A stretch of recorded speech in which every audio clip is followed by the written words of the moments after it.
ভারতের উত্তর পূর্বাঞ্চলীয় রাজ্য ত্রিপুরার রাজধানী আগরতলায় বাংলাদেশের সহকারী হাইকমিশনে হামলার প্রতিবাদে দেশের বিভিন্ন বিশ্ববিদ্যালয়ে বিক্ষোভ করেন সাধারণ শিক্ষার্থীরা। সোমবার সন্ধ্যার পর থেকে বৈষম্য বিরোধী ছাত্র আন্দোলনের পাশাপাশি বিভিন্ন সংগঠনের ব্যানারে এসব কর্মসূচির আয়োজন করা হয়। হামলার প্রতিবাদে বিক্ষোভ মিছিল ও সমাবেশ করেন ঢাকা বিশ্ববিদ্যালয়ের শিক্ষার্থীরাও। এ সময় শিক্ষার্থীরা বলেন, একটা সভ্য দেশ কখনো অন্য দেশের দূতাবাসে হামলা করতে পারে না।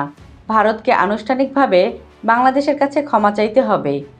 শিক্ষার্থীরা আরও বলেন, ভারত আমাদের পার্শ্ববর্তী দেশ, তাদের সাথে আমাদের সম্পর্ক প্রতিবেশী রাষ্ট্রের মতো হবে। কোনোভাবেই তাদের সাথে আমাদের রাজা প্রজার সম্পর্ক হতে পারে না। দিল্লির সাথে আমাদের সম্পর্ক হবে চোখে চোখ রেখে। আমরা গণ অভ্যুত্থান ঘটিয়েছি দিল্লির দাদাদের দাদাগিরি সহ্য করার জন্য না। মাতৃভূমি না হয় মৃত্যু। আমরা দেশের যে কোনো প্রয়োজনে দিল্লির বিরুদ্ধে গিয়ে নিজেদের রক্ত ঢেলে দেব।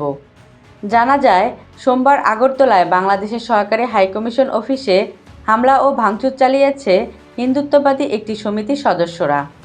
বাংলাদেশে হিন্দুদের উপর নির্যাতন ও চিন্ময় কৃষ্ণ দাসকে গ্রেফতারের প্রতিবাদে আয়োজিত সমাবেশ থেকে এ হামলা চালান তারা।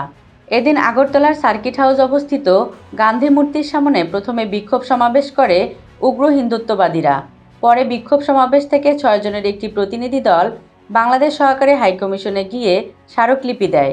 এক পর্যায়ে সমিতির সদস্যরা সহকারী হাইকমিশনের ভিতরে প্রবেশ করে বাংলাদেশের জাতীয় পতাকা নামিয়ে ফেলে এবং সেই পতাকা ছিঁড়ে ফেলে।